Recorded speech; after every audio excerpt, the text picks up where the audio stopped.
My meeting with Altizer was one of the most fundamental non-meetings ever, but it turned out to have great significance anyways.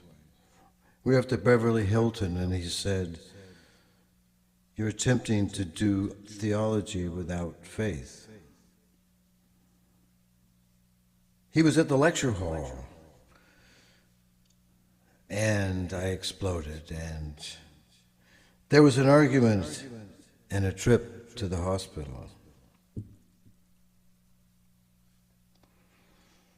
I ended up back at the Key Club. I ran into Jake the Rake, who had on his arm Letizia. Sometimes the absurd just envelops consciousness to the point where anything is possible, and usually the worst and most unexpected events happen. We were at the Delmonico Motel in Gardena, Letizia, and we played together like great partners. When she was up, I was behind her. When I was up, and at night it was hard work in the morning, making love, 6 o'clock beer. Then back in Berkeley.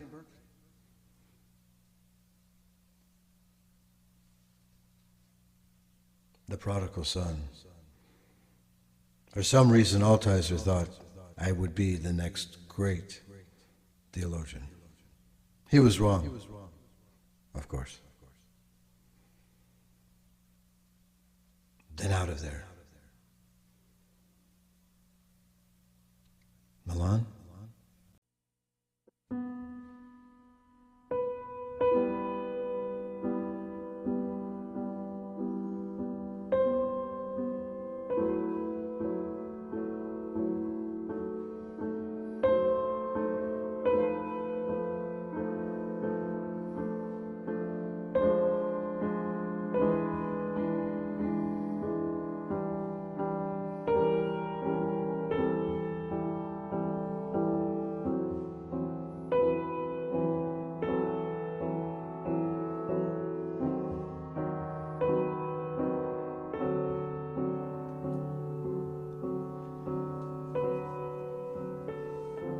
Ulrike. In exile, every new city or any old city within range is another chance at romance and reset, a chessboard wiped clean of the deciding blunder, a fresh-smelling harbor after emotional shipwreck. Frank doesn't want to meet his replacement by accident or design, so he takes the overnight to Cologne and applauds the German system when his train arrives perfect at 9. Toby's renting a room from a classical homeopath specializing in Bach flower remedies. He's teaching English at Ford Europe. He's in charge of the TOEFL tests at America House. He's happy as a clam. They're playing cribbage at the zoo cafeteria, watching tugboats drag the Rhine. Steffi went back to her husband. Gertrude lost her fortune in the Deutsche Bank crash. They torched Rosenwald in White Plains. Good to have you back, Frank. It's probably all for the best. There's a party tonight at Jürgen's. They stroll downtown with their instruments, play a few tunes on the Schildergasse, Toby banging his old Martin guitar, Frank playing everything in C on his Hohner blues harp. They pick up 100 marks and give them to the gypsies, huddled baby blankets on the stoops. It's German hip, pretzels and dip, refrigerator full of Kolsch, schnapps. People winding up the ornate stairs, drifting through the tidy rooms. Ulrike's there with Hans, a German radical living in Belfast, telling convoluted stories of the IRA. She works at Deutsche Welle. She knows the U.S. Information Agency. She's a mole for the Baader-Meinhof gang. Her apartment overlooks a train switching yard. Her vagina smells of freshly mown grass, sometimes vanilla, sometimes a hint of apricot.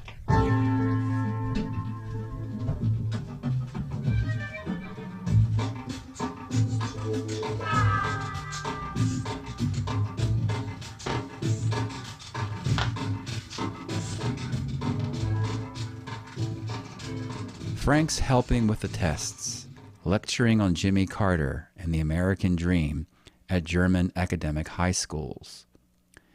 They lunch with the America House staff, mining information on the soft spies at the Voice of America. They cruise Cologne, taking pictures of old gumball machines, bolted to forgotten alley walls, a few from the Weimar Republic, 20 Nazis from the 30s.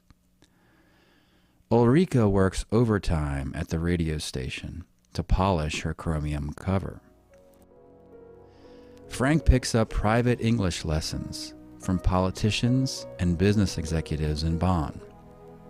He's teaching the president of the German Industrial Union how to tell American jokes for an international symposium in Chicago. He's advising exchange students on American universities. He's got his Ford executives hooked on a soccer pool. The week's winner has to find a prodigious bottle of unblended Scotch or Kentucky bourbon to share with the next English class. Frank's in a groove.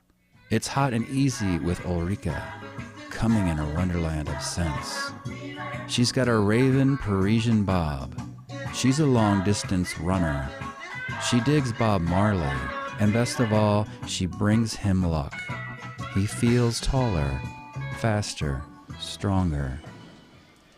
He wins a contest in Stern for a Seiko wristwatch and 20 minutes of tennis with Bjorn Borg in Dusseldorf.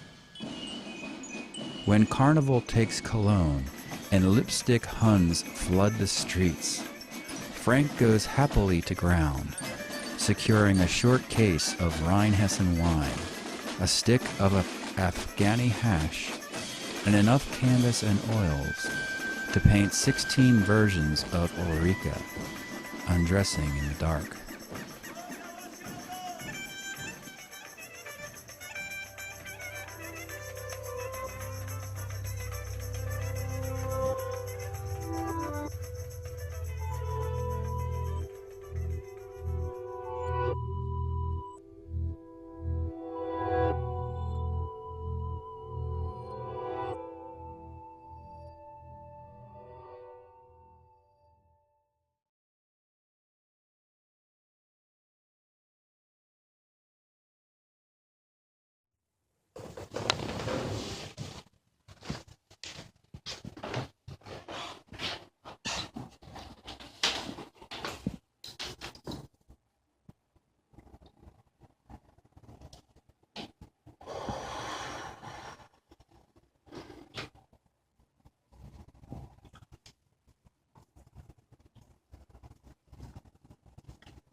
Yeah. You know that is going to be produced. Yes, comrade. How are you today? I am well. I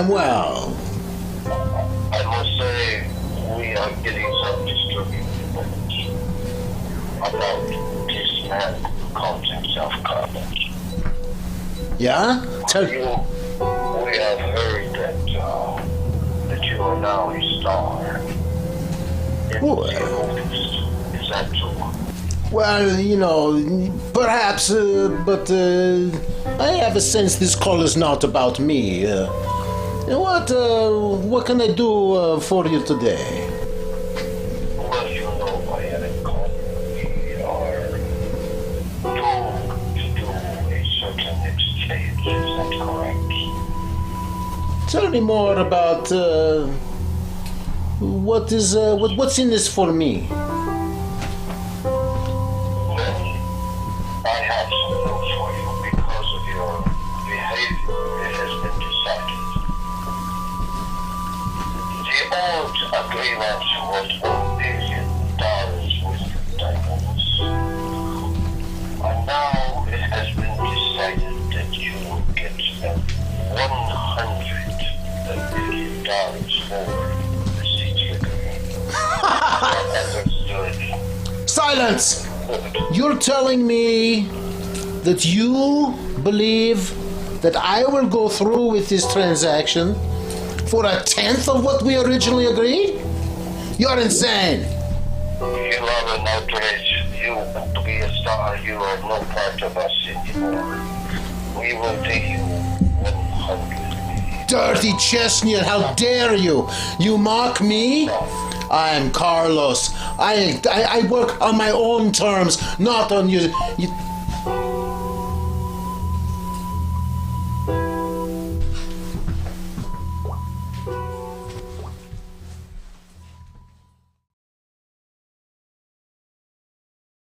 the job. The third problem of philosophy is dialing dialectics, says Desi, slapping his passport on the table. The methodology is sterile because you never come to the point where your present question is clearly better than the previous, or any answer less evasive than the next. Your friend Tony dialed up a new system based on will. It was a flower of the same will. It had nothing to do with dialectics. It evaded philosophy in calling itself philosophy, which brings me to the question, Frank, what am I going to say next? He shakes his head. He knows, but he wants to hear it from her. Our intelligence indicates that Ilyich Sánchez has now earned the trust of Wadi Haddad. He's been given $5 million and orders to organize a major new terrorist attack. Your job is to kill Carlos. I'm your company contact. You know this. You've known this for a long time, probably since you left Berkeley. Surely since you met Ulrike. We need to get to Sánchez fast. He'll never suspect you. Always has, says Frank. Always has. Even so, he thinks he won't pull the trigger. We know Ulrike's working for the Botter gang. We can pick her up anytime. The code in the text is unmistakable. He knows this button nose, this lustrous brown Cuban skin. She's out of uniform, wearing an attractive cream suit, a frilly white blouse, a gold necklace of black stars. Or would you rather have Letizia back? Everything's possible, Frank. You know how we create history. We can go either way. We can embellish your life or accelerate your death. You're one of our best agents, and also one of our worst. You were trained specifically for this job. You have no will. You're not in exile. You've never been in exile.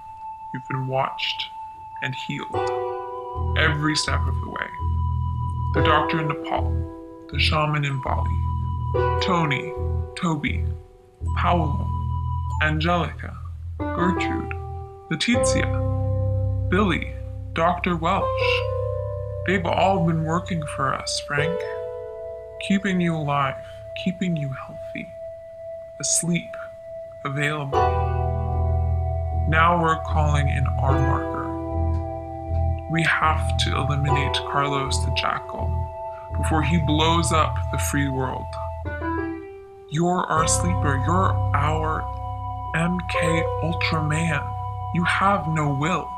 So here, dial your passport. No more dialectics. Ilyich Sánchez is in Milan, teaching Russian at Berlitz. Your tickets inside. First class cabin. Oh, and here's your gun. She hands him a black leather shaving kit with a distinctive bulge. Frank's got one foot on the spiral staircase, one hand on the rail. Desi's brushing invisible crumbs off her jacket lapels with squared pink fingernails. Oh, and Frank, when it's over, when you know what we mean to each other, what we've always meant to each other, would you mind coming to see me in San Francisco? The key's in the kit.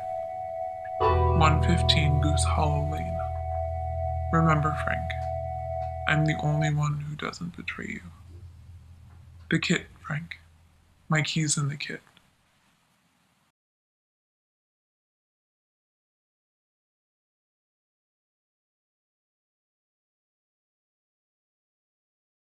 Dirty chestnut, how dare you? You mock me? I am Carlos. I work on my own terms, not on you.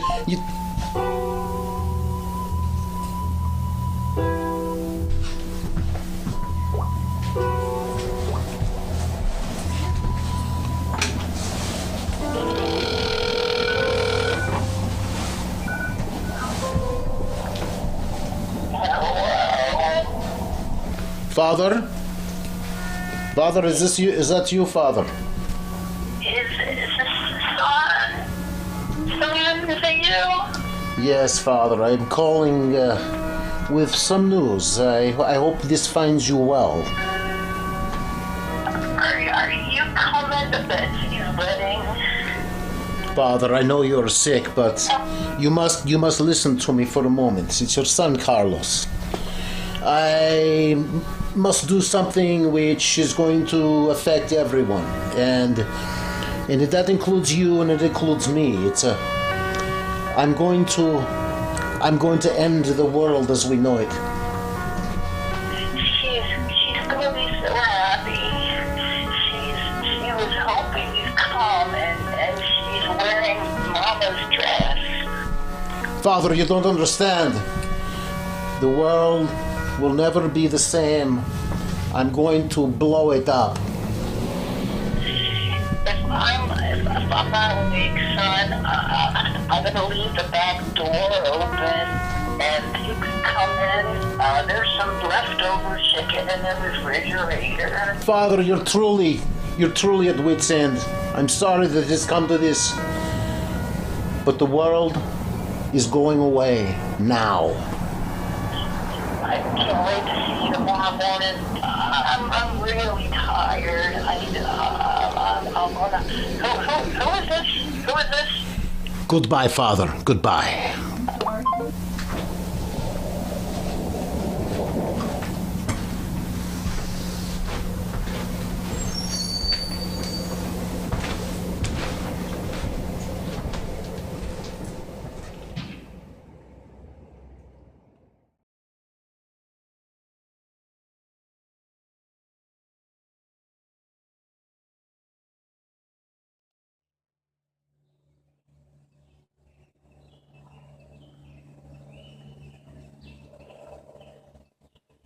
Yes, of course, I remember. It was drizzling and dark in Cologne, as every day in Cologne is. And I had just called Ulrike and I was coming back to the apartment. Dreaming of such delight. But as soon as I opened the door, I saw the handcuffs on the chair. And I thought, well, Ulrike. But she was not there. It was Desi Cardoza. Yes.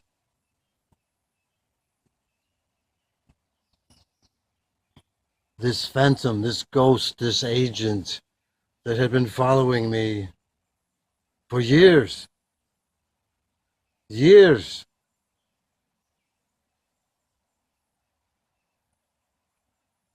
It's a nightmare. Where is Ulrike? I said. And then the handcuffs were on.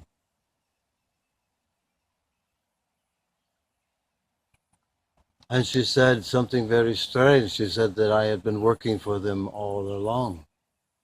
It's not true. No, never. Never working for them. No. For no one. Working for no one.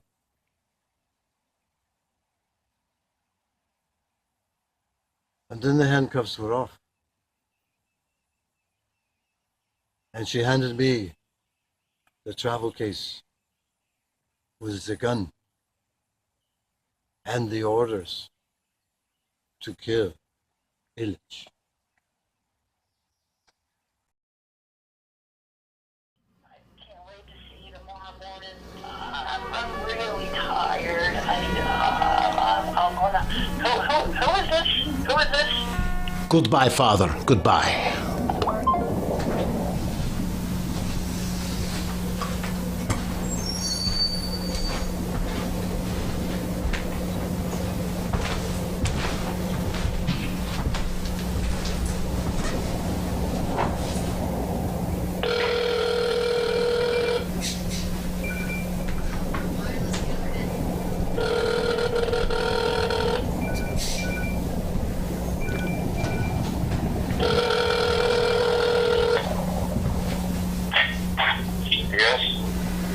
Comrade, I've done some considering since our last talk, and I've decided to go ahead and accept your offer for the exchange. Yes, it is very wise of you. It is very uncharacteristically wise of you. Don't mock me again. I told you, my temper with you is very short. Where shall we do this thing? If you look around, Carlos, you are being monitored. There in the streets of Baltimore. Yes. So, I want you to proceed to the East Garden. Very well. What time? Behind the Fountain of the Naiad.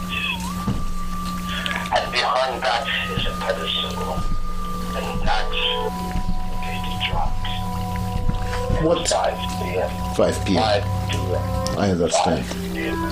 You'd better not be late, Chesnian. And remember, what eyes look at me, I see them first. Goodbye.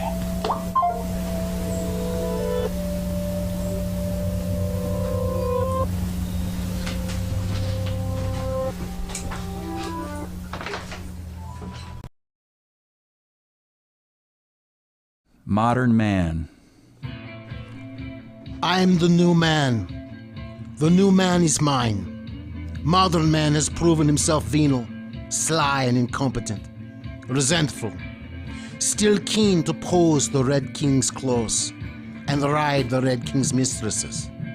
Modern man is a statistical ape, a mean worm, a shuffling herd of obscenities, feeding on envy, greed, and guilt ephemera. Modern man prefers his cubicle, his castrated vocation, his fast food and narcotic prescriptions, his manic shopper wife. Whenever he's stepped on, he doubles up and calls the jackboot god. Yes, modern man doubles everything up and calls the jackboot god. Everything's exaggerated, everything's hyperbole, violence, and the news of the world. The last man, smaller than the ants. Harry Lime spied from the top of the Ferris wheel. The last man reduces life and death to worn sofas, wheezing in the boarding house of vicarious experience. Always crying for something better, always choosing something worse. I am the new man. The new man is mine. I am the new John the Baptist, dunking believers in rivers of bloody consciousness, turning every man and woman into a terrorist by building the bridge to future man. There are still some who claim anarchism works when it provokes oppression. They think it sparks revolution. Nonsense! Disinformation. Worse! The apparatus can always turn another screw. Semi-conscious society is the nemesis of the individual. What we prize as Western culture is the eluding, the outrunning, the overcoming of sick society. Modern man and the apparatus are perfect together. They stroke each other. They deserve each other. I create terror as art to destroy this diabolical union. Frank's a dreamer if he thinks singularities will compromise their survival to enable the singularity of others. No wonder he can't write. He doesn't comprehend the flush of modern times. I was a happy child in Caracas, a carousing student in Moscow. I've read with the Rothschilds in London. I've met Nixon and Brezhnev. I know the apparatus is deranged. Our species is dying. Our course is written in the stars. Every 63 million years, 90% of all species die. We're at least 2 million years overdue. We're already dead. This is the primary assumption of third will. This is what the apparatus is saying. In every ad and press release, you're already dead, so it doesn't matter. Give us your money, give us your vote, give us your body. You're already dead, so it doesn't matter. I am the revolution. The revolution is mine. I overturn the covenant. No tribe is chosen. No tribe is saved. This heinous Eastern belief has crippled rational Western culture. It's all about art, all about aristocracy, the transcendent gesture, the literary conceit, the noble death. Terrorism is the conscious action that authenticates modern life. My pity for modern man has leaked out through the rhinoceros skin of the universe. Modern man is a mistake. My life means nothing. My death means everything. I'll die like an Apache, like a Celtic king, like the last singer of the Bach saga. Sure, the semi-conscious apparatus will try to erase me, toss me into the memory hole. The apparatus will insist you sprang directly from the greasy thighs of the nation-state, that you came from nothing, that you worked your life to the bone and returned to nothing. It will force you into zombie cubicles. It will force you to forget all affection, renounce your mother's breast. The apparatus is a machine, programmed for annexation and sterilization. What I have in common with these robots, these last men, nothing. I love my parents. I love them in everything I do. This is my enlightenment. It's reserved for a few. Every breath I take is a symphony of filial piety. The Confucian Chinese know what I'm saying. My ancestors are my descendants. My descendants are my ancestors. Terrorism is my public service. I am a star of military history. I defeat the oppressor. With the sword of self-knowledge, I restore man to his free domain.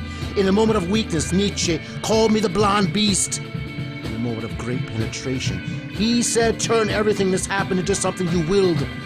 Amor fati. This, my spirituality. If it happens, it willed it so. Will is the whole of the law. Yes, I affirm everything. Every time, all the time, I am the new man. The new man is mine. No matter how you condition and recondition modern man, he's still an eyesore, a greedy ox, an artificial intelligence, too dumb to moderate his pleasure. In the pain and suffering of others, I am the new man. The new man is mine. I am the apocalyptic wind bringing world destruction and world rebirth. I am the first blade of grass punching up through the radioactive ruins of semi-conscious apparatus. I am the first star of the first constellation after the end of time. I am Shesung socialist man. The world is my overflowing. I am the new Renaissance man. And everything comes to a close with me. I burst. I dissolve into the free geometry of the universe. I inform and levitate the universe. What's gravity to me? Who's this last man, this semi-conscious man, this modern man, this ridiculous maggot? He gives up his being for infantile avarice. He mortgages his identity for harpies and hokum. The world shakes him off. I'm the prophet of authenticity. I am magic. The only authentic act is art. Man is my canvas. Terrorism is my bridge. I am the Ubermensch. The Ubermensch is mine. I continue what Nietzsche did. I am good and evil. I am the distance that times time, and the time that distance is distance. I am magic, and I despise modern man.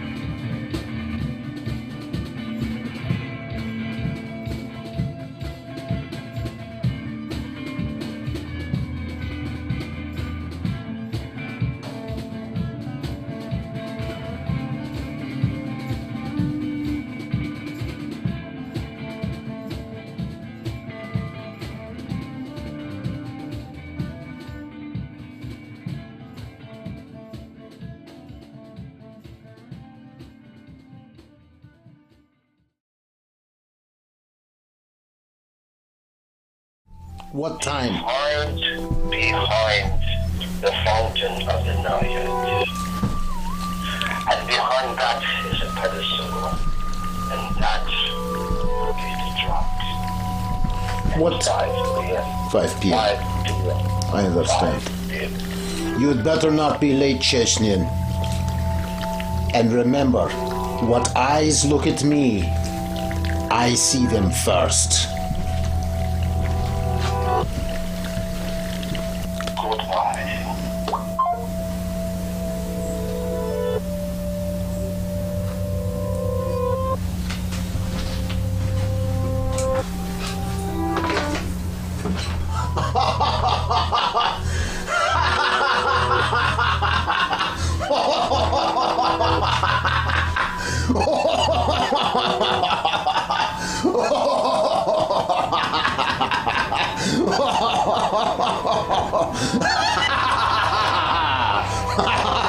Oh, stupid.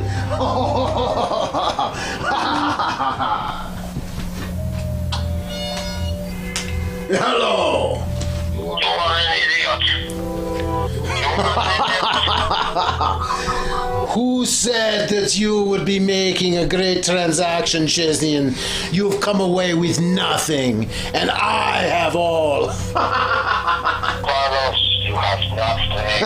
Carlos, you are a dead man. You are a dead man. You will be dead in 3 days. Carlos. That teaches you to make a deal with the Jackal. Who has the last laugh now, Chesnian? Carlos. Goodbye.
The history of the Western world clearly shows that when you want something done right, you pay a German to do it.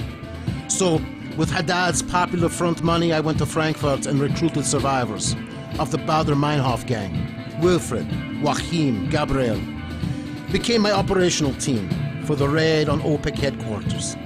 In Vienna, our history also discloses revolutions are planned in breweries and cold mountain caves. So to put my monogram on these things, I invite my 3 Germans, 2 Palestinians, 1 Lebanese to the Vienna Hilton and rent the entire 7th floor. With my new goatee and faded black beret, I'm a bigger Che Guevara. I dress my team in disco outfits, clashing colors and bell-bottom pants. We dine in Vienna's best restaurants, analyzing plans over veal schnitzel and champagne. The bourgeois think we're a theatrical group, rehearsing a Greek tragedy. Our tips are monumental. So is the magnificent, is discreet. Our detailed discussion of the raid proves to our fellow diners we're following an ancient script. And Saturday night after dessert, we take a brief bow to a polite round of applause. Sunday, I'm forced into the OPEC building. Gabriel kills a guard, I kill a fool, and formally announce myself to the OPEC ministers as the arm of the Arab Revolution, working with the Popular Front. I'm Carlos. You know me. I put them into 3 groups: liberals, criminals, neutrals. Haddad was specific. Only Sheikh Yamani of Saudi Arabia and Iran's Amozega must die. Everyone else was negotiable. We wire the oil ministers to bombs and demand Austrian National Radio broadcast our communique. Every 2 hours, or we detonate the hostages. Taped to the skyscraper windows, my first statement was in English. I wrote a longer one in French, explaining the grievances of the Palestinian people. I spoke formally with the ministers in Arabic. I joked in Russian, Spanish, German, and every other mother tongue in the room. This was the apotheosis of a lifetime of language lessons, begun as a boy in Caracas. Could Che converse like this? Could Che joke like this? While we negotiate for the DC-9, I put a loaded pistol on the table, planting a seed of heroic action in the arrogant pants of these last men, freezing them in their impotence. Next morning, I posed by the bus, defying the snipers, embracing the release of OPEC employees. As the hostages board the plane, Otto Resch, the Austrian Interior Minister, walks briskly through the fresh snow to shake my televised hand. Here is a man who appreciates high art. I'm relaxed during the flight to Algiers, drinking Perrier water, sucking on limes, walking the aisle, signing autographs. Yes, the hostages understand the value of my signature. Muammar Gaddafi gives me $10 million for the Vienna raid and $1 million a year for life. So we play a little charade. For the news of the world, I fly from Algiers to Tripoli. Muammar refuses permission to land, and I'm back in Algiers, 4 days sleepless, negotiating with the big Arab players. I finally released the hostages for $60 million, paid in gold bullion by Saudi Arabia. Through the usual intermediaries, my drama's finished. I'm the most famous man in the world. It confirms the vows Frank and I made in Highgate. It's the best death of capitalism, the most expensive, the most theatrical, best death. Let modern man squeeze his paycheck and idolize his nation state. I can make $60 million in 5 days and prove that revolution pays. When Haddad calls me to Yemen to analyze the action in Vienna, Gabriel and Joachim say it's my fault. Yamani and Amozega survive. So after a brief call to Saddam Hussein, I agree. To me, the bastards were far more valuable alive. Stars are very bad at following instructions, said Wadi. There is no room for stars on my operational team. You can go.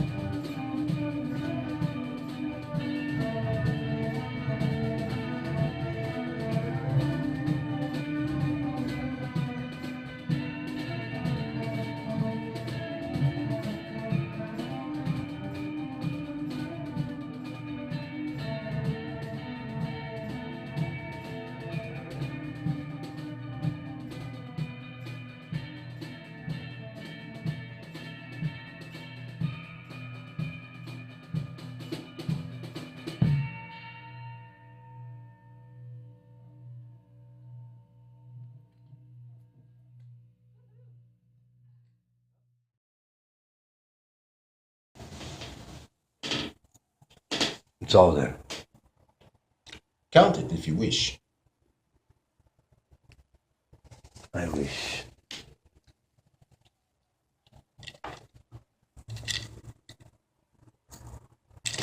What is this? Is this a joke? This is What is this car? This is my compliments to you. What is that? For your... Oh. You dare to touch it with your bare hands? I do not believe they miss the peasants and the czar. Ha! Peasants and czars. Perhaps if we wake up with a tail, or perhaps an extra appendage, you'll understand why.